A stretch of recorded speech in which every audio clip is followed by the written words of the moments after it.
Bom, agora que a gente já fez um pouquinho da introdução, matamos a saudade e tal, conversamos um pouquinho, até parabenizei o professor Alain, espero que vocês tenham as mesmas médias que ele, com certeza vão ter. Cara bacana ele, né? Então, é o seguinte, eu tinha até pensado em juntar os dois vídeos da aula de hoje e da aula de amanhã, mas eu tô com medo de ficar muito comprido. Então eu vou dar uma pinceladinha aqui e se tiver alguma dúvida, por gentileza vocês me digam e amanhã eu retomo, tá? Então a gente vai falar um pouquinho sobre as unidades propriamente ditas de terapia intensiva, tá bom? Bom, a terapia, a origem das palavras, né? Primeira coisa, para a gente saber do que a gente está falando. Bom, a origem das palavras, servir a Deus significa terapia, no grego, e intensiva é o que é intenso, do latim. A história do surgimento das UTIs remete no século XX, quando foram criadas as salas de recuperação. Essas salas de recuperação era para onde eram levados alguns pacientes do John Hopkins, que é aquele hospital americano, pioneiro em terapia intensiva, que ajuda bastante a gente aqui do Einstein. A gente tem uma parceria bem legal, sabe? Em pesquisa, em ensino, e a gente até pôde visitar lá. É um puta lugar legal para quem gosta. E esse hospital foi pioneiro na criação destas unidades mais específicas no tratamento do doente gravemente enfermo, tá? Já no Brasil, já foram implementadas com um pouquinho mais de atraso na década de 70, principalmente e primeiramente no Hospital Sírio-Libanês, que eu tive a oportunidade de trabalhar, e depois no Albert Einstein. Aí, paralelo a isso, as universidades, né, o HC, a Escola Paulista, foram acompanhando essa vibe aí. A UTI, a partir da década de 30, transformou o prognóstico, reduzindo principalmente até 70% dos casos de óbito e mau prognóstico. Hoje, todas as especialidades utilizam-se dessa unidade, principalmente para o controle do pós-operatório de risco. Neurocirurgia, tóraco, cirurgias cardíacas, transplantes de órgãos, cirurgias abdominais de grande porte, né? Cirurgia de quadril, cirurgias que podem ser simples, mas o paciente tem muita comorbidade. E aí então começou a se usar, então, desde 1930, a pensar, mas em 70, no Brasil mesmo, no Sírio, no Einstein e na USP, começou a se ter estas unidades e se formar profissionais, porque antigamente vinha, enfermeiras de vários lugares para dar plantão, nenhuma com grandes experiências, as pessoas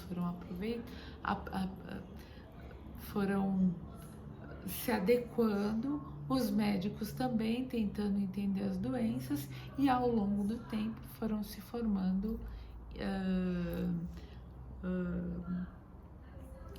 residências e cursos e tudo que é necessário para que a gente precise trabalhar com segurança, tá? Bom, Não esquecendo da Florence, né?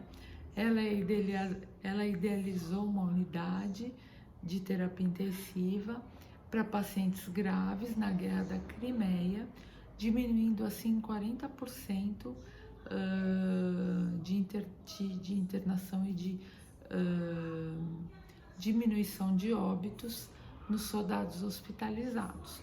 Então ela já era visionária desde aquele tempo e ela começou a separar, lembra aquele lance que ela começou a separar os pacientes infectados, dos politraumatizados, dos gravemente enfermos, dos amputados, dos que tinham menos lesões, e aí ela foi criando meio que um ambiente de terapia intensiva, tá?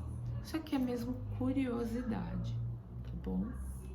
Sempre da forma humana, sempre da forma gentil e sempre da forma empática, tentando se colocar na dor do outro, tá? Antigamente a UTI tinha aquele ranço de falar que era o lugar que os pacientes internavam para morrer. As circulações eram periféricas, pouca ou nenhuma visita, as visitas eram proibidíssimas. Daí que eu quero falar com vocês sobre humanização, tá? Ambiente totalmente fechado, sem janela, sem relógio, o paciente não sabia onde estava, com quem estava, as pessoas hostis, né? Área restrita semelhante a um centro cirúrgico e uma unidade única. Hoje a gente já vê isso totalmente diferente, vocês vão ver no filme, tá? E aí, com o advento aí de todos os precursores, doutora Elias Knobel, doutora Marisa D'Agostinho, doutora Carmen Valente, as enfermeiras, eu que já não sou uma enfermeira muito nova, a gente começou a dar um boom para tirar esse estigma, que era um lugar onde se morria, para um lugar onde se retomava a vida, tá? Com circulações internas, visita com ajuda terapêutica, ambiente com luz, com janela, com visão exterior, com relógio, com calendário, para o paciente que quando tivesse acordado, sabe onde ele estava, que dia era hoje, com quem ele estava falando, onde estava a família dele, né? Pacientes inconscientes e pacientes conscientes tinham aí as suas peculiaridades, mas principalmente para os pacientes que estavam recuperando a consciência, essa humanização trouxe muito benefício, tá? E foram se tornando unidades especializadas, não só parecidas com um centro cirúrgico, mas unidades, por exemplo, UTI coronariana, UTI neurológica, UTI de queimados, para tentar não misturar todo mundo junto e todo mundo vendo o sofrimento de todo mundo. Isso é humanização, né? Isso é trazer o paciente para pelo menos ter uma esperança que ele vá sobreviver, tá? E isso a gente faz até hoje. Uma unidade com tratamento intensivo é uma unidade, é uma estrutura hospitalar que se caracteriza como uma unidade complexa, dotada de sistema de monitorização contínua, como eu falei para vocês, que admite pacientes graves, potencialmente graves, que podem descompensar, ou com descompensação de um ou mais sistemas orgânicos. Então o cara pode infartar e ter um edema agudo de pulmão na sequência. O cara pode ter uma VCI e evoluir para uma transformação hemorrágica, né? O cara pode ter uma fratura de fêmur, que é um osso longo, e ter uma embolia gasosa na sequência. Então, é uma unidade onde a descompensação e a potencialização da patologia está totalmente implícita, tá? E essa descompensação, como eu falei para vocês, podem ser de mais sistemas orgânicos. Às vezes o cara interna para uma pneumonia e infarta nesse meio operatório, sabe? Nesse meio operatório não. Ele infarta nesse meio tempo e precisa de uma cirurgia para corrigir esse infarto. Ou um outro exemplo que eu posso dar. O cara internou por um politrauma, mas acabou pegando uma bactéria multiresistente. Aí faz uma infecção multiresistente, uma sepsemia. Então, uma desgraça não vem sozinha, né, gente?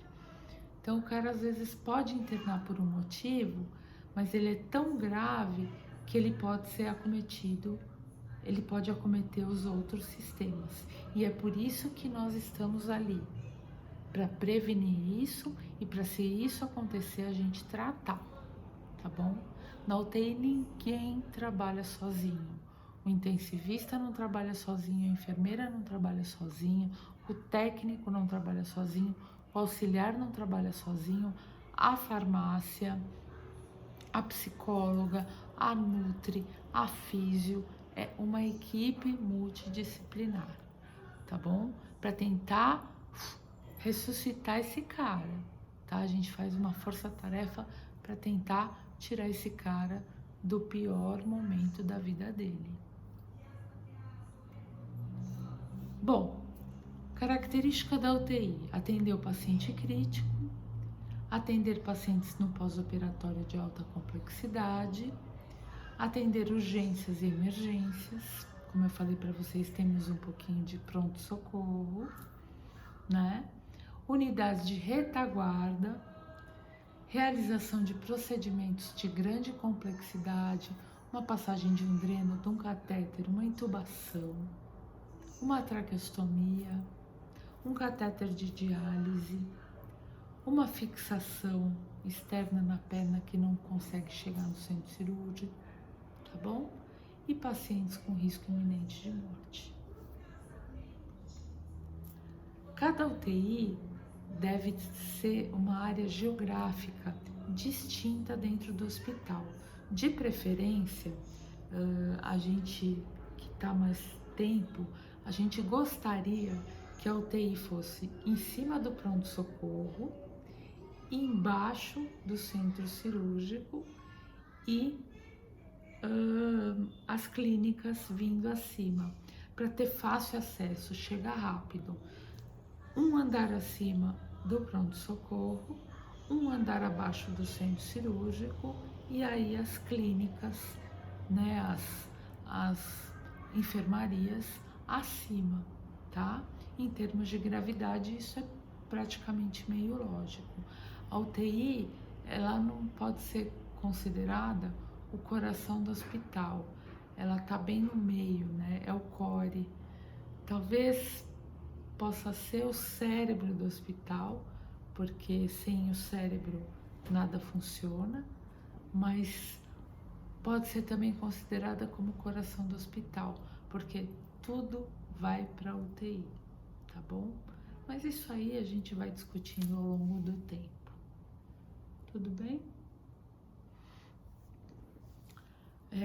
Sua localização deve ter acesso direto a elevadores vários e grandes para caber macas, respiradores, hemodiálise, paciente é grande, a cama é grande, tem cama-balança.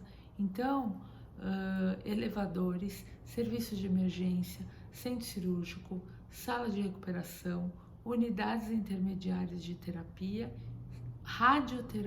radiologia e laboratório. Tudo tem que estar muito perto, porque tudo é muito rápido.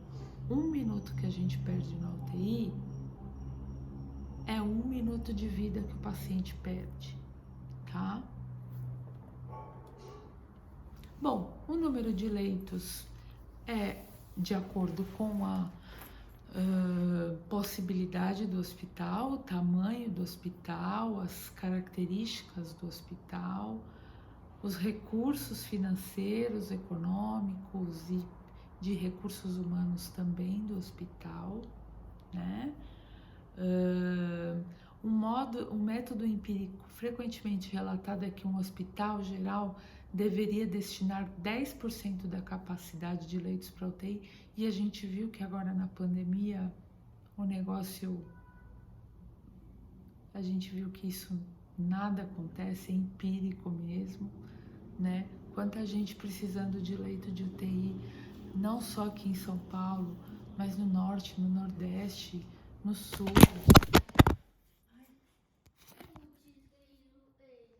Ai, desculpa, gente. Caiu. Eu fui cruzar a perna, caiu. E a gente vê que não tem UTI para todo esse povo. Então é muito empírico isso. Apesar que também ninguém estava esperando a pandemia, né? Mas se os governos tivessem se preparado, esses hospitais de campanha até que ajudaram, mas se o Sistema Único de Saúde ou os sistemas de saúde fossem realmente, de fato, organizados,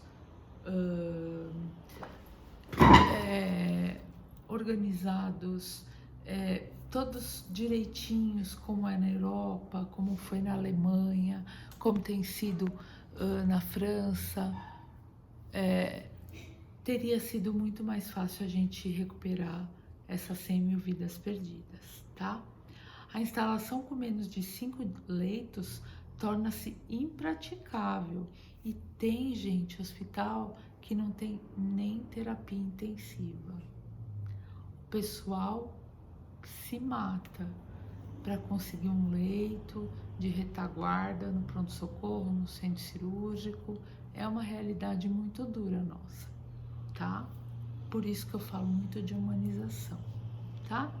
A disposição dos leitos de UTI podem ser em área comum, quartos fechados, que obviamente trazem uma segurança maior para o paciente,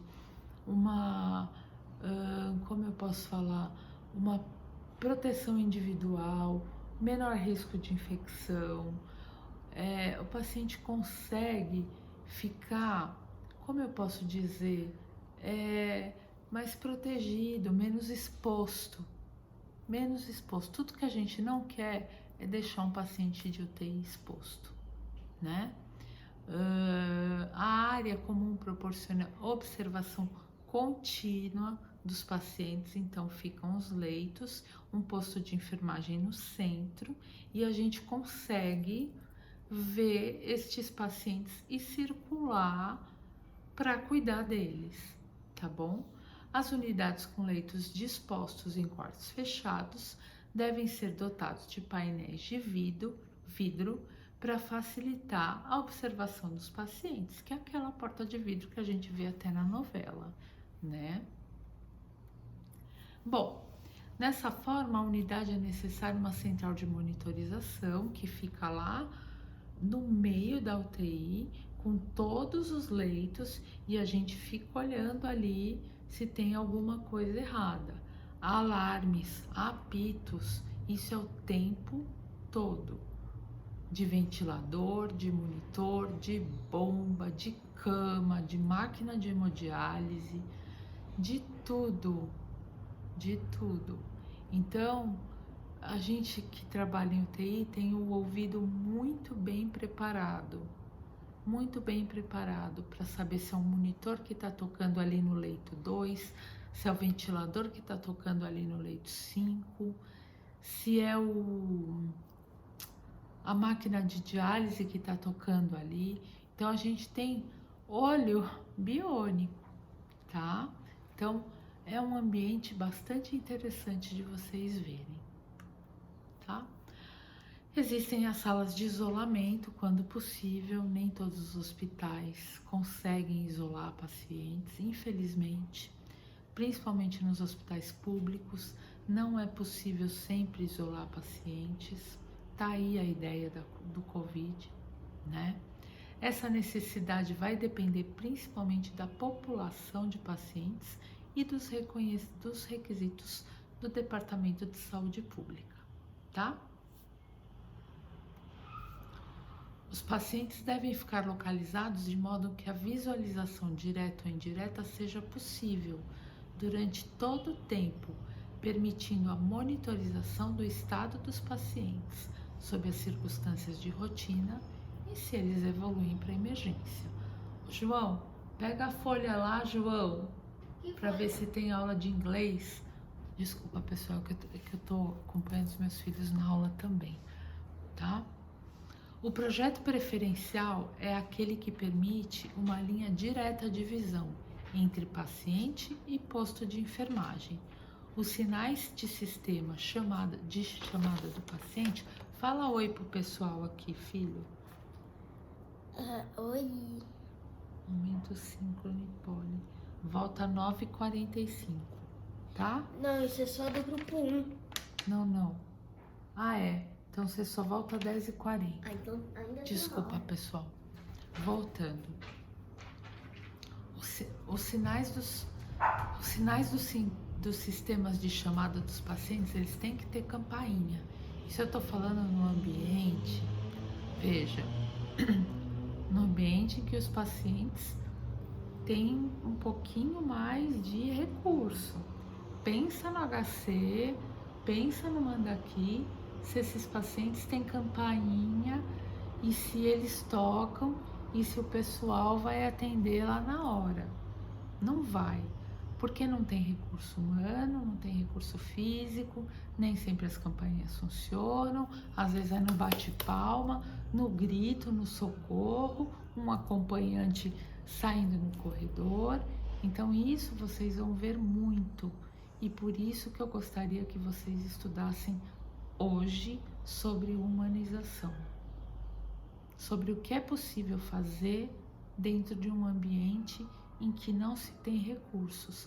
Porque, gente, convenhamos que é fácil trabalhar no Einstein, né? O cara toca a campainha, tem 2 técnicos para um técnico para 2, aí o cara vai lá, toca a campainha, atende, vê o que o paciente precisa, se é alguma coisa grave já chama a enfermeira. Agora imagina no Mandaki, trocentas mil camas, sem campainha, 3, 4 auxiliares técnicos. Estou dando o exemplo do Mandaki, Cachoeirinha, que são os hospitais que eu conheço, os da Zona Leste lá que eu vou captar e tudo mais. Imagina, esse cara não tem campainha, ele grita. Se ele está tracostomizado, como ele faz? Ele afoga na secreção. Então, muita atenção com isso. Muita atenção em deixar o paciente, pelo menos com alguma coisa na mão que ele possa bater na maca, para chamar a atenção de alguém. E outra, permitir que esse paciente, dentro das possibilidades, fique com o acompanhante. O acompanhante é o anjo da guarda. Às vezes é um saco, porque tem aqueles acompanhantes que falam: ai, o que tá pitando aqui? Ai, o que é aquilo ali? Ai, olha, o soro tá acabando. E você com 300 mil coisas para fazer, com outros pacientes graves, acaba não dando atenção e, né, tem acompanhante também que atrapalha. Mas a maioria, gente, ajuda.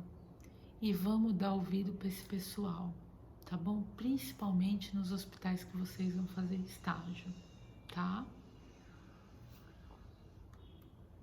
As paredes e os tetos devem ser construídos de material com alta capacidade de absorção acústica, porque o barulho já é grande, tá? Atenuadores e defletores nos tetos podem reduzir a reverberação do som, porque é monitor, é telefone que toca o tempo todo, de laboratório, de radiologia, de tomo, o centro cirúrgico chamando, o eco chamando, gente ligando para pedir vaga. É é um batidão ali e o barulho é alto.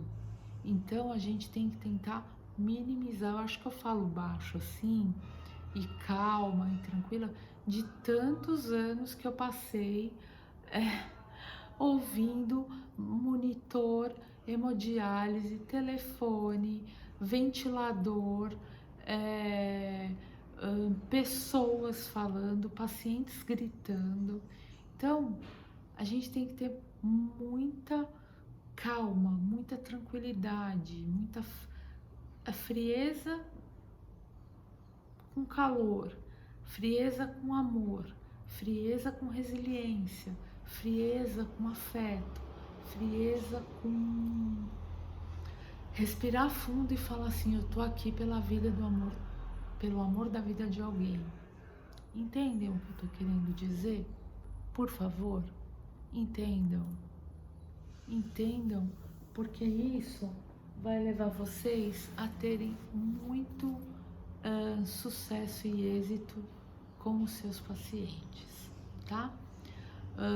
As aberturas das portas devem ser defasadas para reduzir a transmissão de sons e o paciente tem que ser sempre protegido, mesmo que ele não esteja num box fechado, ele vai estar na cortininha. Então, ele não pode ficar exposto para os outros pacientes, certo? Olha a figura deste slide, tá? Bom, o posto de enfermagem. O posto de enfermagem deve ser centralizado, no mínimo 1 para cada 12 leitos e prover uma área confortável suficiente para acomodar a equipe de trabalho. Nem sempre, às vezes a gente briga por cadeira, tá? Até em hospital particular, até no Einstein a gente já brigou por computador e cadeira. Cada posto deve ser servido por uma área de serviços destinado ao preparo